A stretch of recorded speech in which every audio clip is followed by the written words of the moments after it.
के पीछे नहीं भागना पड़ता, भगवान ही उसके पीछे पीछे भागने लगते हैं। बोलो जय श्री कृष्णा।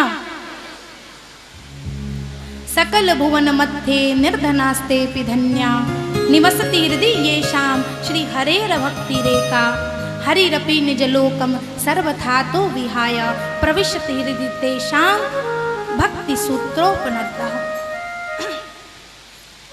सनकादिक मुनि कहते हैं देवऋषि, इस त्रिभुवन में वही धन्य है जिसके हृदय में भक्ति निवास करती है।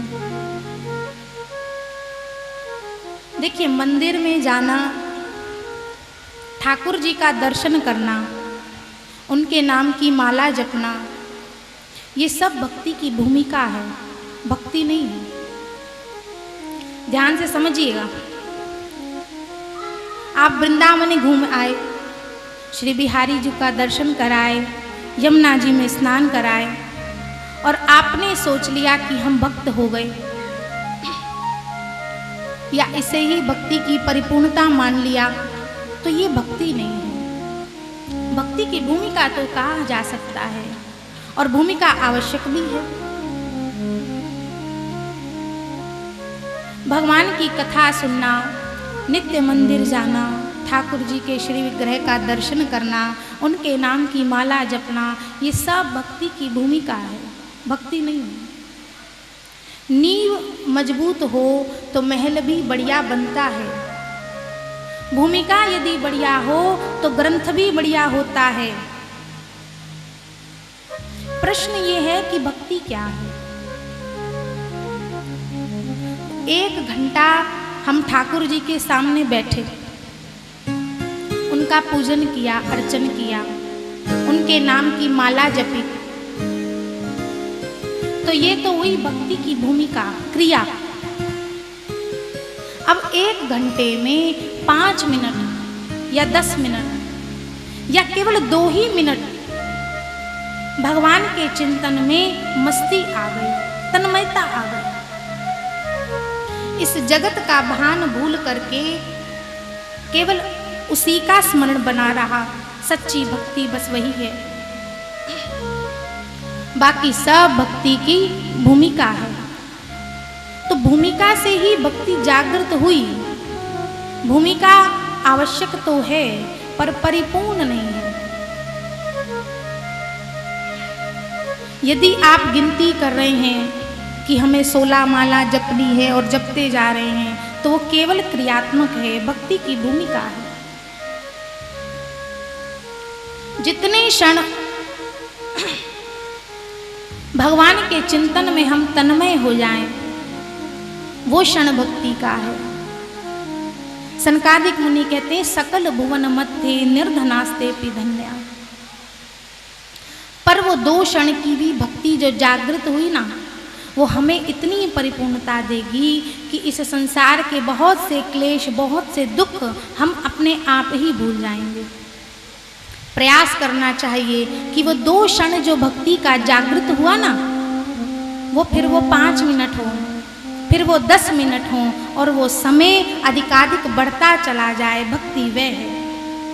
बहुत वर्षों तक हमने भजन किया, तब जाकर के कुछ क्षण भक्ति का हमें प्राप्त हुआ। बोलो जय श्री कृष्ण। सनकादिक मुनि कहते हैं, नारद जी, त्रिभुवन में वही धन्य है जिसके हृदय में भक्ति प्रकट हो जाए, जिसके हृदय में भक्ति जागृत हो जाए। और भगवान जब हृदय में भक्ति महारानी को देखते हैं ना, तो हरिरपि निज लोकम सर्वथा तो विहाया। भगवान अपना निज धाम वैकुंठ छोड़ करके प्रविशति हृदय तेषाम, उस भक्त के हृदय में आकर के विराजमान हो जाते हैं। और भक्ति सूत्रोपनतः, एक बार भगवान यदि भक्ति सूत्र में बंध गए ना, तो फिर भक्त निकालना भी चाहे तो भगवान नहीं जाते, क्योंकि जहाँ भक्ति है वहाँ भगवान स्वयं पहुँच जाते हैं। गोपियों में सच्ची भक्ति थी। ब्रज की गोपियाँ, प्रदर्शन तनिक नहीं था। घर के जितने भी कार्य करती थी, सब गोविंद का स्मरण करते हुए दधि मंथन कर रही हैं, तो इस भावना से कि कन्हैया आएंगे और हमारे माखन को पाएंगे। पर जब कन्हैया नहीं आते ना तो निराश हो जाती हैं, व्याकुल हो जाती हैं और किसी ना किसी बहाने सही तो यशोदा मैया को कन्हैया की शिकायत करने के बहाने ही पहुंच जाती हैं नंद भवन। तो कहने का तात्पर्य ये है कि उन सब के लक्ष्य प्रभु हैं, उन सब की सच्ची भक्ति है। गोपियां भगवान को कितनी खरी खरी सुनावें, निष्ठुर, छलिया, कपटी, पर फिर भी भगवान उनके पीछे पीछे भागते हैं, क्योंकि भगवान ये नहीं सुनते कि आपने क्या कहा, कितने वैदिक मंत्र आपने पढ़े, कितनी वैदिक ऋचाएं आपने गाई, उसका कोई महत्व नहीं है।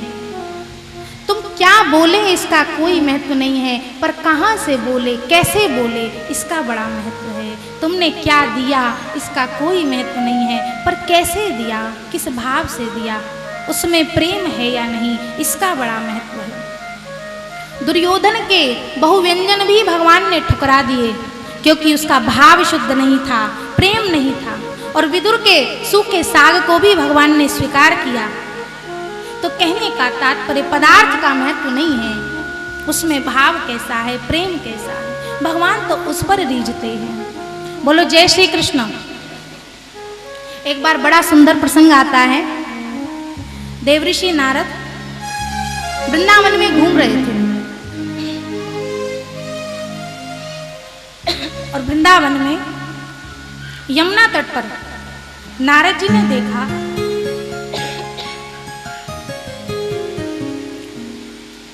एक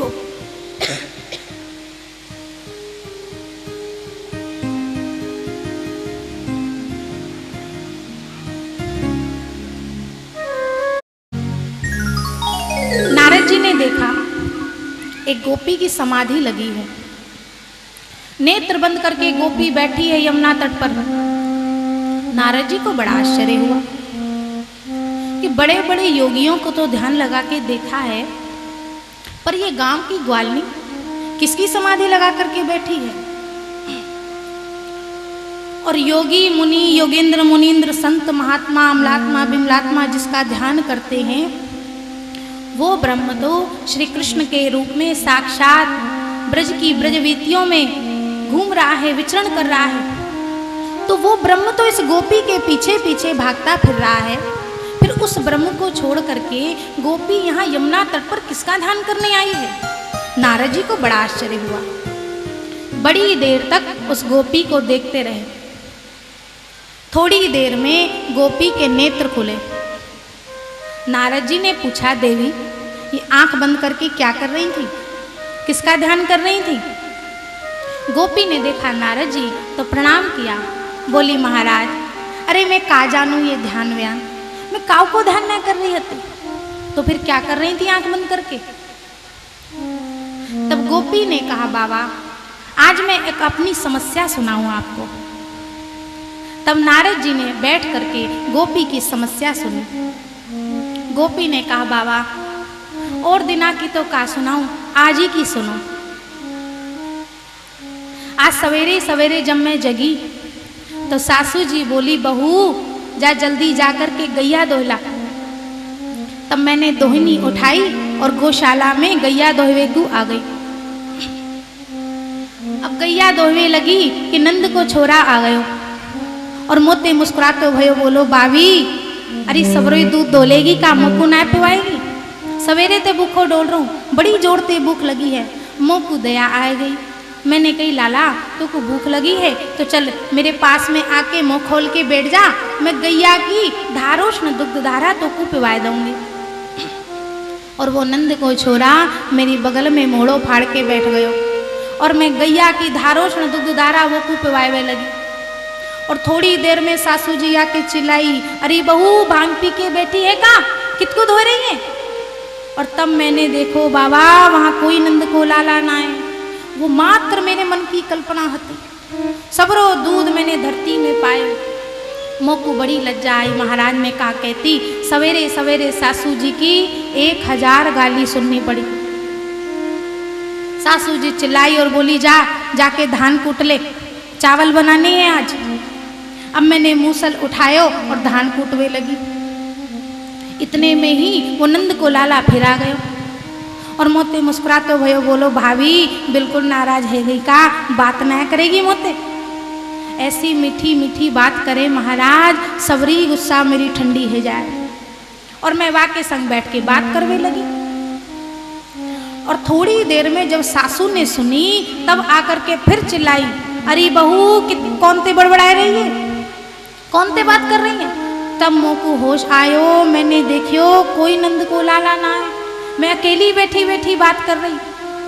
अम्मो को फिर सवेरे सवेरे सासू जी की 1000 गाली सुननी पड़ी। सासू जी बोली बिल्कुल ही या की बुद्धि बाबरी है गई, जा जाके यमुना जल भरला, पानी ना है घर में। अब मैंने महाराज मटकी उठाई और यमुना जल भरवे को यमुना तट पे आ गई। अब मटका भर लियो पर मटका भारी उठा ना सके। इतने में ही नंद को छोरा फिर आ गया, अरे भाभी मैं ऊंचाई दूंगा। मैं बोली लाला ने एक सहारो लगाए दे। अब वह नंद के लाला ने सहारो लगायो, मैंने मटका उठायो और जैसे उठायो कि धड़ाम तीते मटका फूट गो। अब घर जाते ही और तब मोको होश आयो कि मैं मटका अकेली उठा रही, वहां कोई नंद को लाला ना। अब मटका फूट गयो महाराज। घर जाते ही फिर सासू जी की 1000 गाली सुननी पड़ेगी।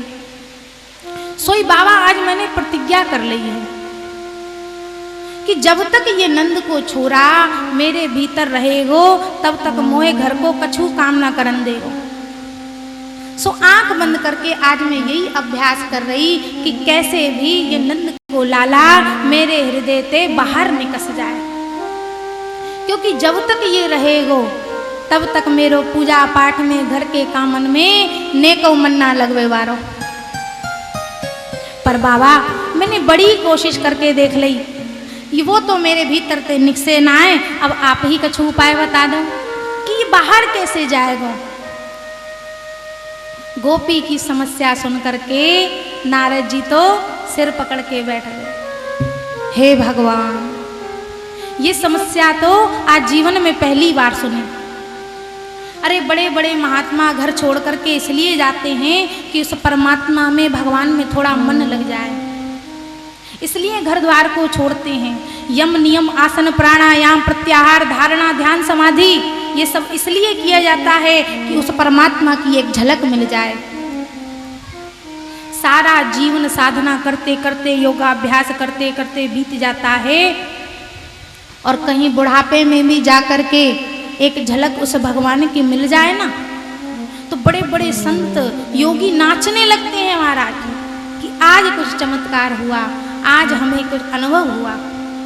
पर धन्य है ये ब्रज की गोपी जिसके हृदय में भगवान घुसे बैठे हैं और वो आंख बंद करके इसलिए ध्यान कर रही है कि वो निकल जाए।